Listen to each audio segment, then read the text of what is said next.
안녕하세요. 저는 40대 평범한 주부입니다. 세상에 핏줄만큼 끈끈한 게 없다는데 저는 천륜을 끊어낸 지독한 사람이랍니다. 이대로 쭉 왕래하고 살다가는 발목에 쇠고랑 찬 인생을 살게 될 것 같아서 결단을 내린 겁니다.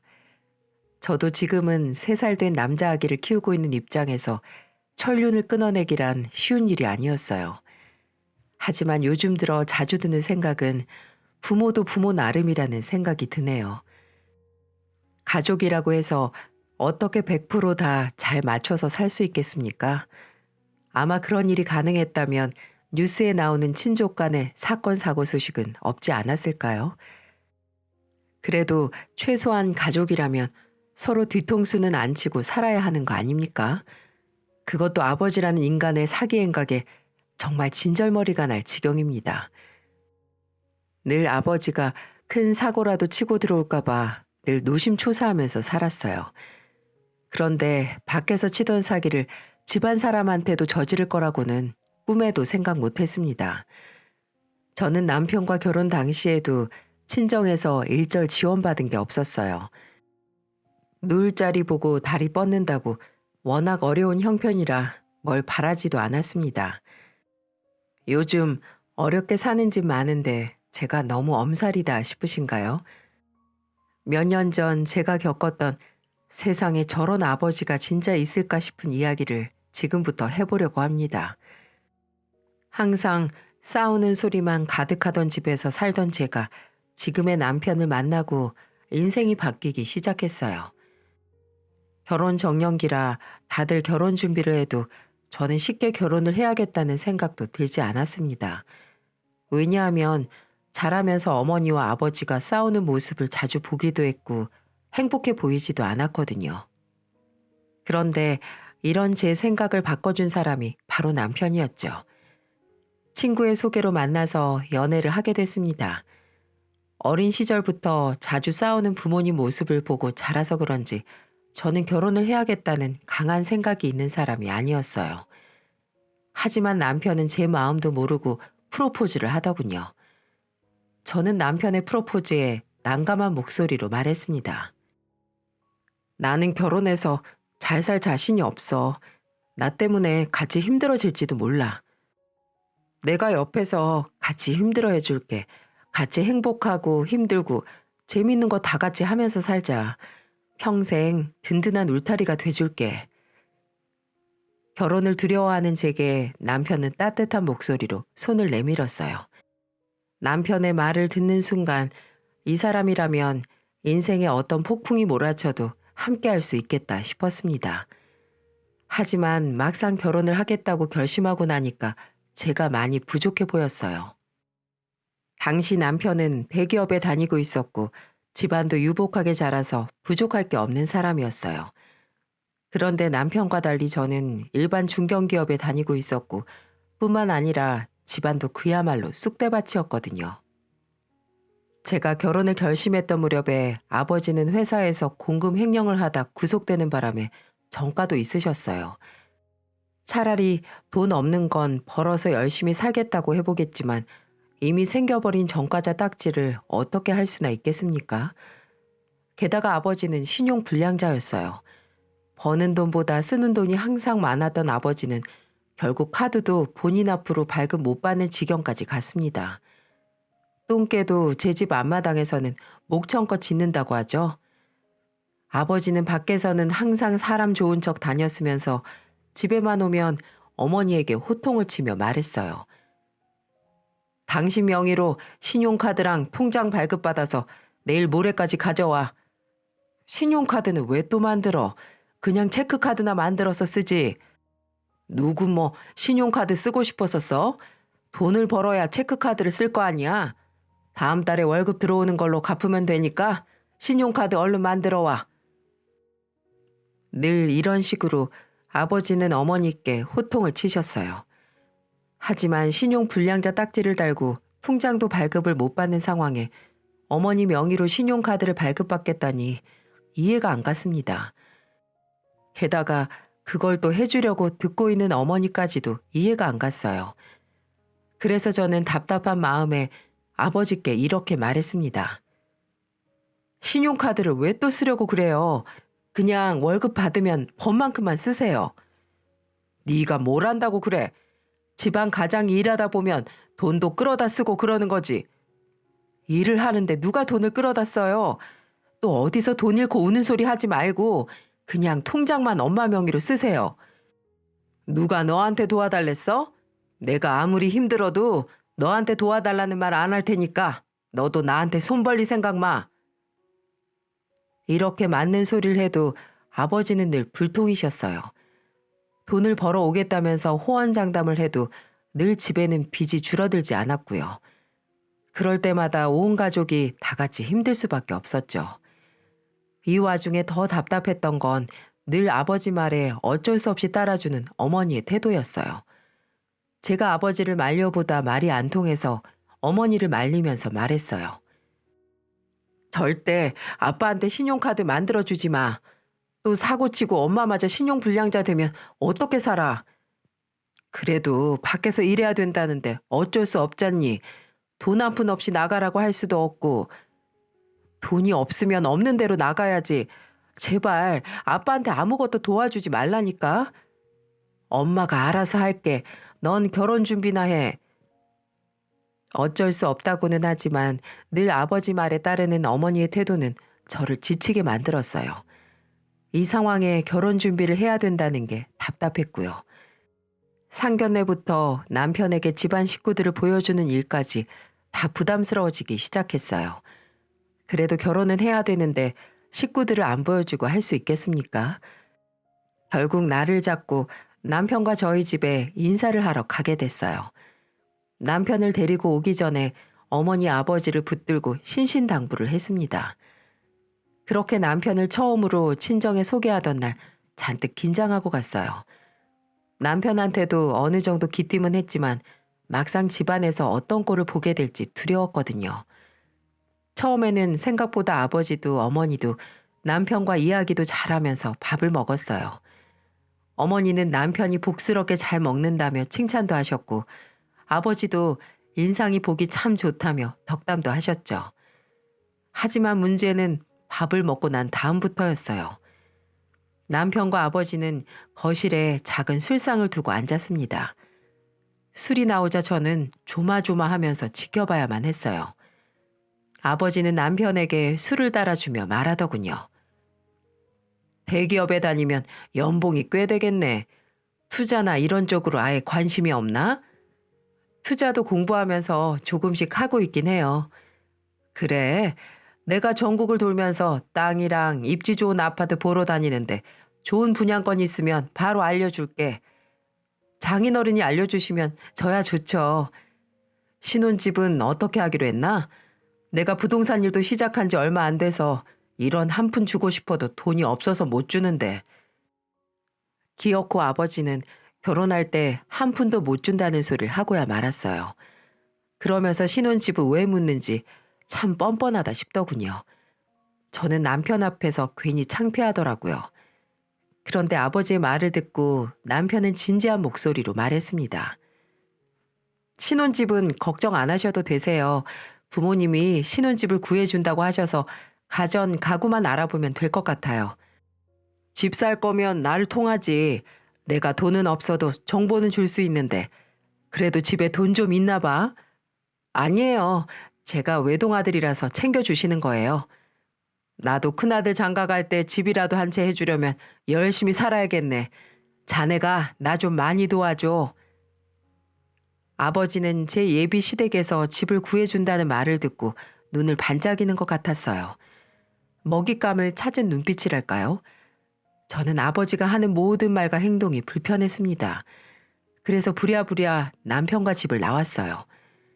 남편을 배웅해주면서 신신당부를 하면서 말했습니다. 우리 아빠가 같이 투자하자고 하면 절대 하지 마. 한 번도 제대로 투자해본 적 없는 분이야. 걱정 마. 그래도 장인어른도 가장으로서 열심히 살아보려고 하시는 것 같은데 응원은 해드리자. 응원해드려야 힘이 나서 더 잘하시지. 저는 불안한 마음에 남편에게 절대 투자는 같이 하지 말라면서 말했어요. 그래도 남편은 끝까지 응원은 해드리자면서 말하더군요. 해맑게 웃는 남편을 보자 나만 너무 아버지를 못 믿나 싶을 정도였죠. 그래도 이렇게 좋게 봐주려고 노력하는 남편이 있어서 마음은 편했습니다. 남편이 이렇게 사람이 좋은데 시댁은 나쁠 게 있었겠어요?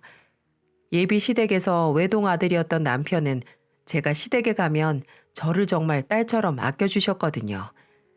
그래서 주변에서 결혼 참 잘했다면서 다들 부러워했답니다. 저희는 시댁의 도움을 받아서 신혼집을 마련할 수 있었고 양가 어른들의 축복을 받으면서 결혼식을 올릴 수 있었어요. 여자는 출가 외인이라고 하지만 결혼을 하고도 늘 친정 때문에 조마조마했답니다. 그런데 남편은 제가 친정 때문에 늘 걱정을 달고 사니까 본인이 더 신경 쓰겠다면서 자주 친정을 가곤 했어요. 그러다 한 번은 남편과 같이 친정에 갔는데 남편이 뭔가를 많이 챙기는 것 같더라고요. 그렇게 친정에 도착하자 남편은 아버지께 챙겨온 박스를 꺼내며 말했어요. 장인어른, 이거 한약인데 요즘 날이 더워서 일하실 때 기운 내시라고 제가 좀 사왔어요. 계속 돌아다니셔야 하는데 기운이 나야 잘 보시잖아요. 이야, 우리 사이가 아들보다 낫네. 이런 걸 다 챙겨주고 지난번에 사다 준 것도 다 못 먹었는데 고마워 사위. 항상 건강 먼저 챙기셔야 돼요. 돈도 좋은데 건강이 먼저죠. 뭘 좀 아는구만. 내가 확실한 투자 정보로 보답해 줄게. 내가 알려주는 정보는 다 알짜배기야. 저는 또 남편을 앞에 두고 투자 이야기를 하는 아버지를 보자 답답했어요. 여차 잘못해서 남편이 투자라도 하면 엄마처럼 살게 되는 건 아닌가 겁이 날 정도였죠. 그래서 저는 남편이 사온 보약을 꺼내며 즐거워 보이는 아버지를 보면서 정색을 하면서 말했습니다. 확실한 정보 절대 주지 마세요. 진짜 확실하면 큰오빠랑 아빠 둘이서 하세요. 네가 그렇게 물색 없이 돈 버는 법을 모르니까 그렇게 사는 거야. 내가 우리 사이 편하게 잘 살라고 도와주는데 네가 왜 막아? 잘 살게 도와주긴 뭘 도와줘요? 내가 그동안 우리 집 잘 사는 걸 한 번도 본 적이 없는데요. 절대 알려주지 마세요. 제가 아버지께 으름장을 놓으며 호통을 치자 남편은 저를 달래면서 말렸어요. 아버지는 제가 딸도 아니라면서 계속 혼잣말을 하셨고요. 남편은 저를 달래면서 투자 안 할 테니까 걱정 말라고 달래더군요. 남편이 저와 아버지 사이에서 꽤 힘들었을 거라는 생각이 들었답니다. 아버지가 공금 횡령했을 당시에도 투자하겠다고 큰 돈을 끌어오려다가 회사 돈에 손을 댔던 거라 아버지 입에서 투자라는 단어만 나와도 신경이 곤두섰어요. 그럴 때마다 저를 달래주고 안심시켜준 사람은 남편이었죠. 그래도 남편은 저희 친정에 정말 많은 노력을 했어요. 친정에 무슨 일만 있어도 늘 제일 먼저 달려가곤 했습니다. 큰오빠가 있긴 했는데 그 아빠의 그 아들이라고 아빠랑 비슷한 배짱이 타입이었어요.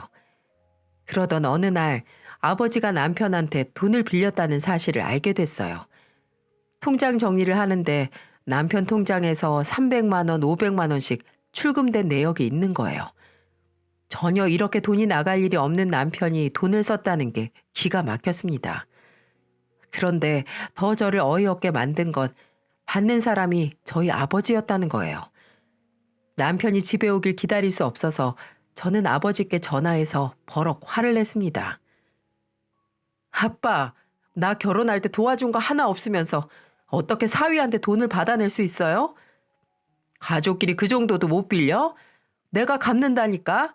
누가 안 갚을 것도 아닌데 웬 호들갑이야. 돈 갚을 능력이나 있긴 해요?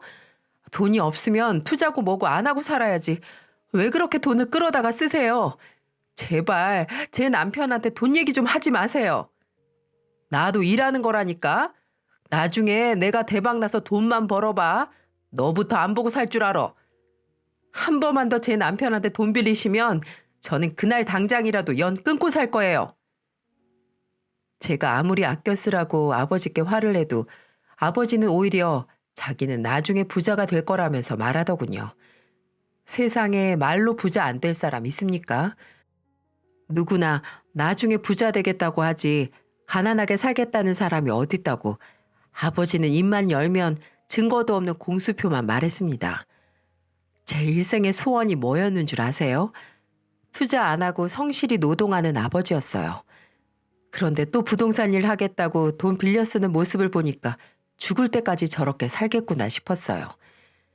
그날 저녁 집에 온 남편에게 통장을 보여주며 말했습니다. 내가 우리 아빠한테 절대 돈 보내지 말라고 했잖아. 장인어른이 워낙 힘들다는데 어떡해. 그리고 돈 벌겠다고 노력하고 계시잖아. 조금만 믿어보자. 내가 아빠랑 살아봐서 알아. 이렇게 더 빌려주면 앞으로도 계속 그럴 거야. 그러니까 절대 빌려주지 마. 우리도 애 낳고 살림 잘 꾸려야지. 미안해. 난 잘해드리고 싶어서 그랬는데 앞으로는 꼭 의논할게.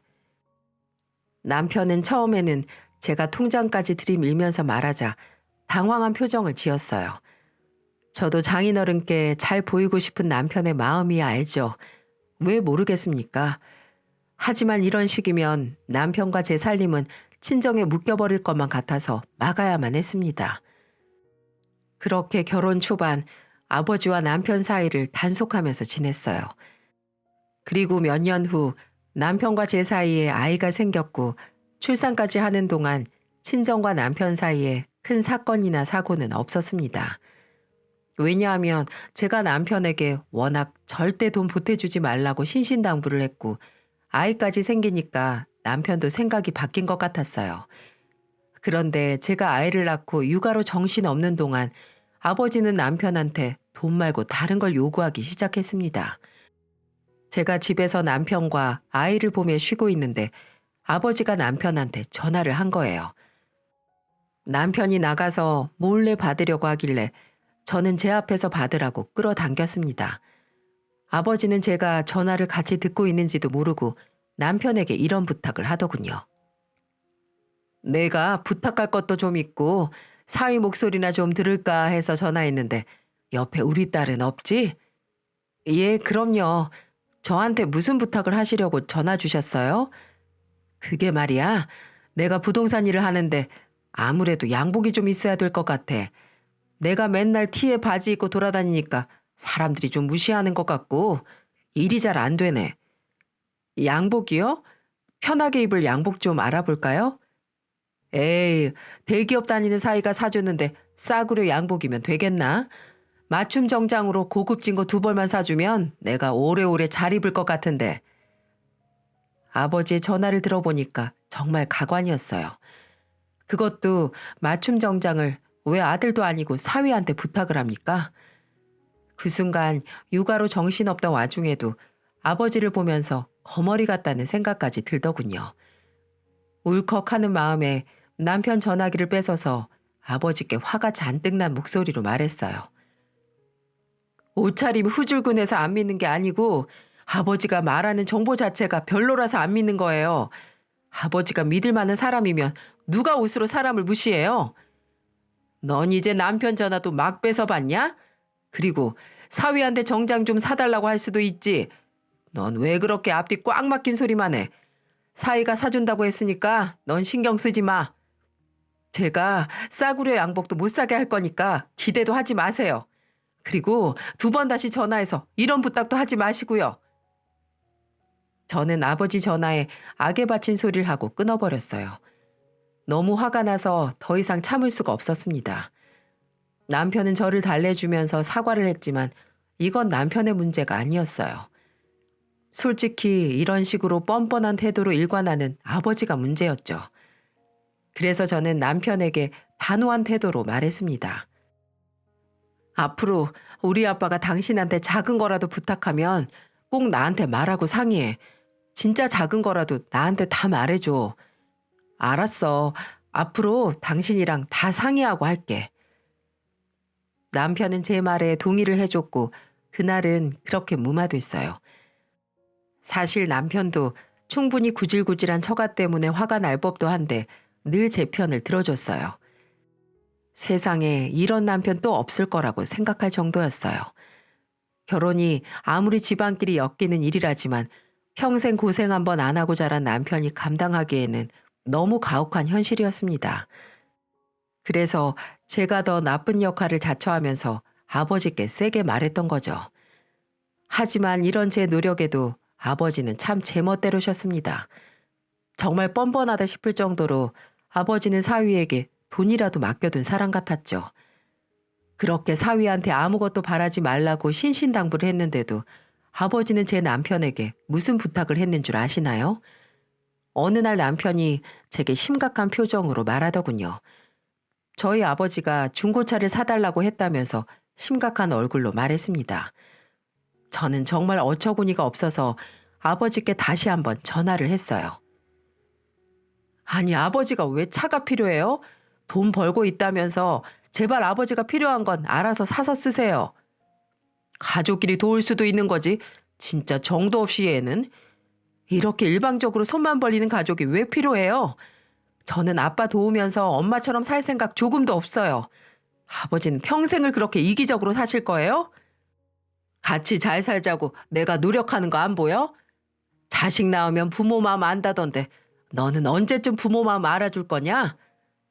가족 생각했으면 아빠는 절대 그렇게 못 살아요. 더 이상 아버지랑 돈 문제로 실랑이 하고 싶지 않아요.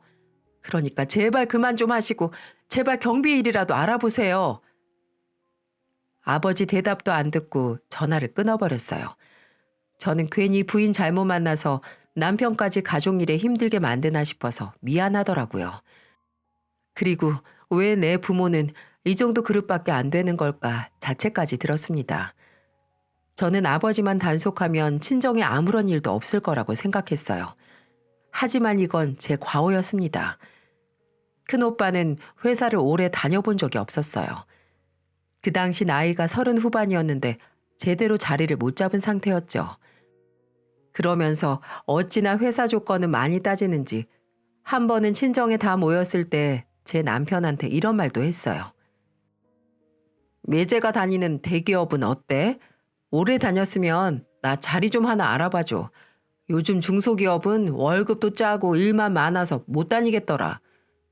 오빠가 마음 잡고 일할 만한 곳이 대한민국에 있기는 있어? 그리고 대기업에 그런 식으로 취업을 해? 얼마 전에도 그냥 그만뒀다면서. 정신 좀 차려. 돈 많이 주면 주는 이유가 다 있는 거야. 저는 회사만 들어갔다 하면 그만두는 사람 세상에서 저희 큰오빠 말고 본 적이 없었어요.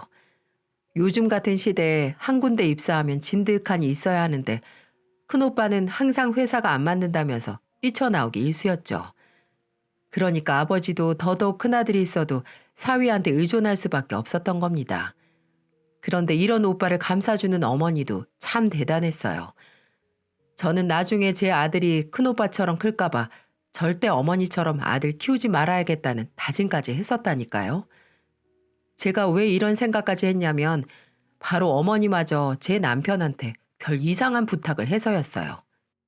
친정에 있을 때 큰오빠가 남편에게 대기업 취업을 이야기하자 남편이 멋쩍게 웃어 넘겼어요.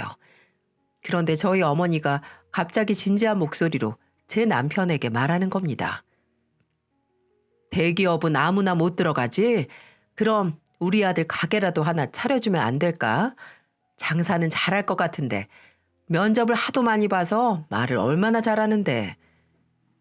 이게 지금 사위한테 장모가 할 수 있는 말인가요? 혹시 이 사연을 듣는 분들 중에 사위한테 이런 부탁 장난이라도 해본 적 있으신가요? 제가 왜 그동안 남편 보기 민망하고 면목 없었는지 짐작이 가시죠? 제 친정이 이 정도였어요. 장모의 진지한 부탁에 남편은 난감한 데 보였습니다. 그런데도 어머니는 계속해서 가게를 하나 차려야 될 이유를 남편에게 쏟아내고 있었어요. 그런데 말하면서 어머니가 남편에게 이런 말까지 했습니다. 혹시나 자네 장인이 일이 잘못되면 우리 가족이 다 같이 그 가게에서 일하면 될 거 아니야. 그럼 우리도 자네한테 돈 빌려달라는 말 안 해도 될 테고 잘 한번 생각해봐. 어머니의 말을 듣자 저는 속에서부터 화가 치솟았어요. 이럴 거면 그냥 아예 안 보고 사는 게 낫겠다 싶다는 생각까지 들게 했습니다. 그리고 더 이상 질질 끌다가는 평생 끌려다닐 것 같았죠. 저는 어머니와 남편 사이에 껴서 큰 소리를 치면서 말했습니다. 제발 그만들 좀 해. 이 사람 나랑 결혼한 거지 우리 집 돈 빌려주려고 결혼한 사람 아니야. 제발 염치들 좀 있어봐. 날 왜 이렇게 비참하게 만들어? 넌 왜 돈 얘기만 나오면 민감하게 반응해?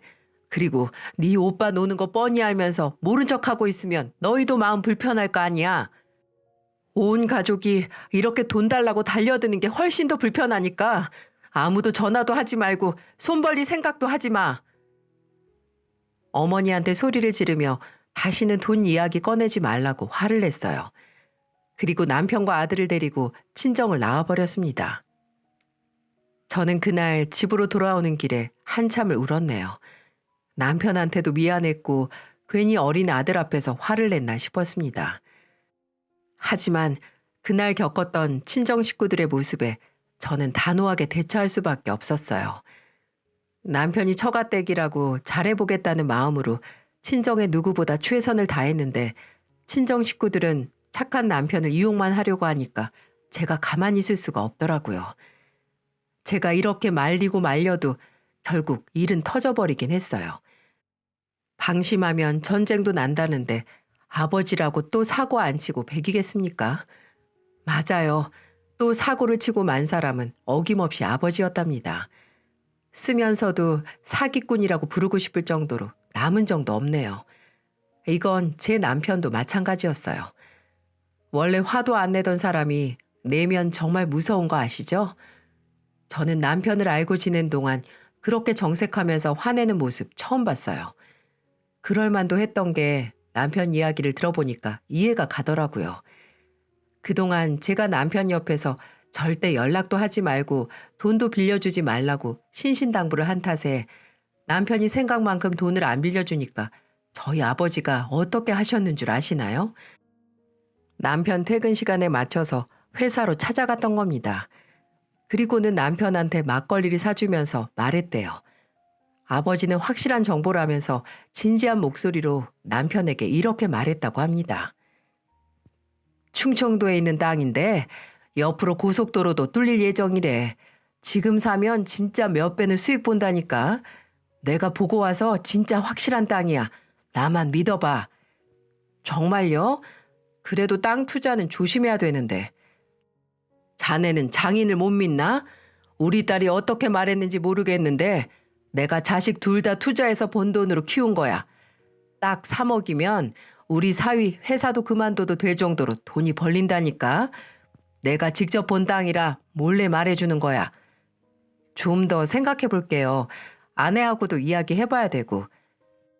아이, 걔는 그런 쪽으로 머리가 안 돌아가는 애라 절대 말하지 마. 그리고 남자답게 3억 투자해서 돈 몇 배로 벌어오면 우리 딸이 더 좋아하겠지. 걔가 돈밖에 모르는 앤데. 이런 식으로 아버지는 남편을 밤새도록 설득하셨던 거예요. 처음에는 남편도 안 된다고 했는데 아버지는 남편이 빌려줄 때까지 회사 앞으로 매일같이 찾아갔다고 했습니다.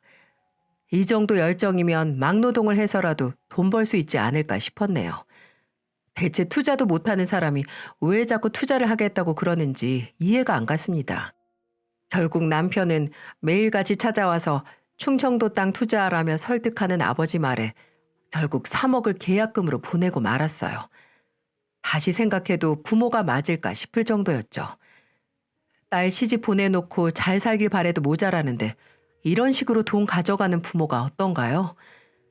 그런데 차라리 돈이라도 받아갔으면 제대로 된 투자여야 했는데 아버지는 그렇게 정확한 정보를 가지고 온 사람이 아니었어요. 정말 사위한테 한몫 챙기겠다고 작정했던 사람이었죠. 남편이 이 사실을 어떻게 알게 됐는 줄 아시나요? 곧 차장으로 승진 직전이었던 남편은 회사 같은 팀 사람들이랑 회식을 하다가 알게 된 사실이었습니다. 같은 팀 동료들이 승진 축하한다면서 축하를 해주다가 투자 이야기가 나왔다고 했어요. 남편은 당연히 얼마 전 땅 투자금으로 3억을 보냈다고 이야기했고 남편 직장 동료는 의아한 표정으로 말했습니다. 땅 계약금으로 3억이면 너무 큰데? 충청도 땅 그렇게까지 안 부를 텐데 잘 알아보고 한 거야? 개발될 예정이라고까지 했는데 그래서 비쌀 수도 있는 거 아닌가? 아니야. 난 땅 계약금으로 3억 보냈다는 말은 처음 들어봐. 일단 한번 알아봐. 남편은 동료의 말에 불안한 마음으로 다음날 휴가도 쓰고 충청도로 갔다고 했어요. 휴가까지 쓰고 충청도로 내려갈 정도면 얼마나 불안했겠습니까? 돈이 3천도 아니고 무려 3억인데요. 남편이 아버지가 말했던 땅 주소로 가봤더니 허허벌판도 그런 허허벌판이 따로 없었다고 했어요. 고속도로가 뚫리기는 무슨 도로가 뚫릴 만한 도로도 아니었다고 하더군요. 남편은 너무 어이가 없어서 근처 부동산을 가서 떨리는 목소리로 물어봤다고 했습니다. 안녕하세요. 땅 좀 물어보려고 하는데 이 근처에 있는 땅 혹시 개발 계획이 있나요? 들어보니까 도로가 뚫린다고 하던데요. 도로? 아유, 무슨 소리예요. 여기 다 개발 제한 구역이라서 아무것도 못할 땅인데요. 개발 제한 구역이요? 그런데 그런 땅을 어떻게 투자를 한다고 계약금을 받아요? 아유, 어디서 사기 제대로 당하셨나 보네요. 투자자 모은 적도 없고 그럴 계획도 없을 것 같은데 여기서 이러지 말고 사기꾼이나 잡으러 가요. 네, 기어코 아버지는 그 찾겠던 사위 뒤통수를 제대로 쳤던 겁니다. 진짜 어떻게 이럴 수가 있을까요? 제가 아버지라면 큰아들도 아니고 사위 뒤통수 칠 생각은 꿈에도 못했을 텐데 진짜 이런 아버지가 세상에 또 있을까요? 그래놓고 뻔뻔하게 아버지는 뭘 했는 줄 아시나요? 남편이 차장 진급한다는 걸 듣고 축하해준다고 집으로 부른 거예요. 이래서 사기를 치려면 얼굴이 철면 비어야 가능하다고 하나 봅니다. 남편이 모든 사실을 알게 된 줄도 모르고 아버지는 남편한테 전화해서 다정한 목소리로 말했습니다. 아유, 우리 하나뿐인 사위 차장 승진한다면서? 오늘 저녁에 처갓집에서 둘이 한잔하자. 장인어른이 축하주 한 잔 따라줘야 기분도 2배로 즐겁지. 오늘 꼭 우리 집으로 퇴근해. 네, 꼭 처갓댁으로 갈게요. 그러니까 꼭 집에 계세요. 아버지는 남편이 알게 된 줄도 모르고 신이 난 목소리로 승진을 축하했다고 했습니다. 정말 어처구니가 없지 않나요? 그날 저녁 남편은 제게 사실대로 다 털어놨답니다. 저는 이미 벌어진 상황에 어이도 없다가 남편한테 참 면목이 없더군요. 그리고 남편은 제게 이렇게 말했어요. 나는 정말 잘 지내보려고 했는데 이제는 정말 안 되겠다. 오늘 처가댁 가서 장인어른한테 다 말씀드리고 돈도 받아낼 거야. 꼭 그렇게 해. 나 더 이상 친정이랑 연 맺고 안 살 거야. 아예 인연 끊자. 남편과 둘이서 아예 연도 끊어버릴 작정으로 친정으로 갔어요. 이제는 저희 부부도 참을 만큼 참았다고 할 수 있는 거죠. 이제는 정말 친정에서 초상이 나야 가보겠다는 심정이었습니다. 그렇게 남편과 화가 잔뜩 난 채로 친정에 찾아갔죠. 아주 잔치 분위기더군요. 그 모습을 보니 더 기가 막혔고요. 사위돈 뜯어가서 이러고 싶은 사람이 부모 맞는 건가요? 아버지는 뭐가 그렇게 좋은지 입이 귀에 걸린 채로 남편을 보자마자 달려나왔어요. 그리고는 아주 반갑다며 손을 붙들고 신이 난 목소리로 말했습니다. 아유, 우리 복덩이 같은 사위가 왔네. 차장으로 진급도 하고 아주 승승장구야. 앞으로 더 잘 될 일만 남았네. 사기를 쳐놓고 끝까지 안 들킬 거라고 생각했던 건지 앞으로 벌어질 일도 모르고 신이 난 모습이었어요. 아버지는 남편에게 술잔을 건네면서 말했죠. 난 우리 사이가 우리 집에 처음 인사 왔을 때부터 복덩이다 싶었어. 인물도 훤하고 회사도 대기업에 아주 돈 굴러오는 소리가 들리더라니까. 사위 보면서 돈 굴러온다고 생각하셨다고요? 전 장인어른 보면서 참 불쌍하다고 생각했어요. 그럼 내가 불쌍하지. 딸년이라고 하나 있으면 뭐해.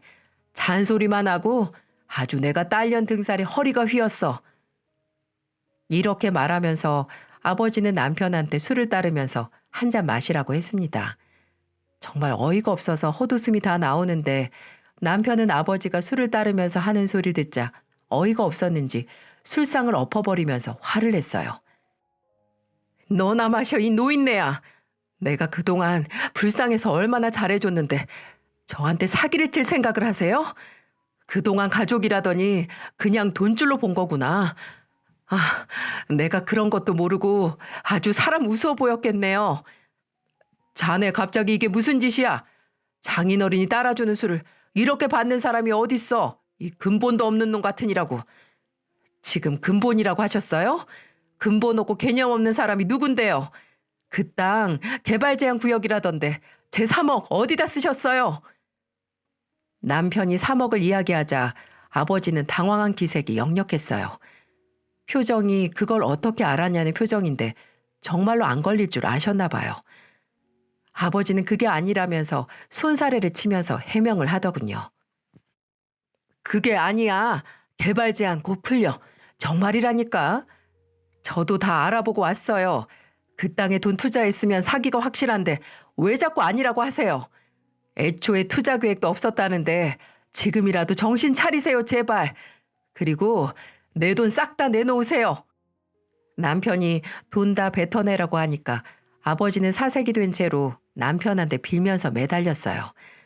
저는 어이가 없어서 아버지를 떼내면서 말했죠. 그동안 장인어른 대접해줬으면 그러면 안 되는 거죠. 어쩜 그럴 수가 있어요? 제가 누누이 말했죠. 아빠 한 번 더 사고 치면 안 보고 살 거라고. 이제는 딸 없다고 생각하세요. 아니, 너까지 왜 그래? 일단 진정하고 내 말 좀 들어봐. 내가 다 설명할게. 나는 아빠가 콩으로 매주를 만든다고 해도 안 믿어요. 그리고 이 상황에 3억 사기친 거 말고 또 무슨 얘기를 해요? 이젠 이 지긋지긋한 집구석 안 보고 살 거예요. 매달리는 아버지에게 이제는 영 끊고 살자며 말했습니다. 그러자 어머니까지 사색이 된 얼굴로 달려오더군요. 정말 어이가 없었죠. 남편 양팔을 붙들고 애원하는 부모님을 보자 왜 저렇게 살까 한심하고 답답했어요. 그러면서 어머니는 남편한테 애원하는 목소리로 말했습니다. 자네 장인이 다 잘해보려고 그런 거잖아. 한 번만 이해 좀 해주면 안 될까? 너무 절박해서 그랬을 거야. 장모님도 그러시는 거 아닙니다. 그동안 처가댁에 일 생기면 제일 먼저 달려왔었는데 이제는 정말 가족이 아니라 사기꾼들 집단 같아서 못 보겠어요. 더 이상 전화도 하지 마시고 찾아오지도 마세요. 결심이라도 한 듯 남편이 말했고 결국 아버지와 어머니가 매달리는 손까지 뿌리쳤어요. 제가 남편이었어도 이놈의 집구석 지긋지긋하다 했을 겁니다. 남편은 결국 그날 저희 집을 뒤엎고 나왔어요. 그래도 끝까지 매달리는 아버지를 보면서 말하더군요. 제 돈 무조건 다 갚으세요. 안 그러면 전부 다 고소할 테니까요. 우리 가족이지 않나. 한 번만 이해 좀 해주고 넘어가면 안 될까? 내가 진짜 돈이 급해서 제대로 판단을 못했네. 미안하네. 아니요. 무조건 다 돈 갚으시고 더 이상 가족 아닙니다. 장인어른은 피의자, 저는 피해자니까 고소당하기 싫으시면 돈 다 갚으세요. 남편은 아버지에게 으름장을 놓고 나왔어요. 울며 불며 매달리는 부모님을 두고 나오는데도 제 속이 다 시원했답니다. 결국 저는 지긋지긋했던 친정과 인연을 아예 끊어버렸어요.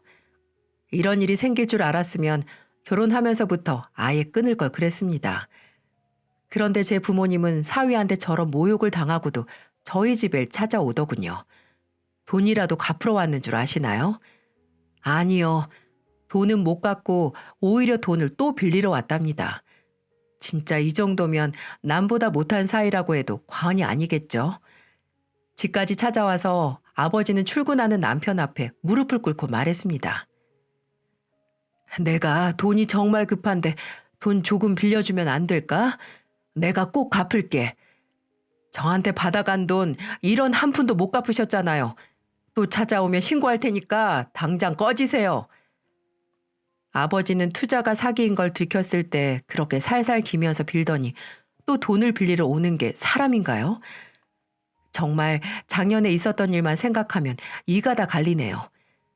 그래도 알턴이 뽑고 나니까 속이 시원하고 2다리 쭉 뻗고 살고 있습니다.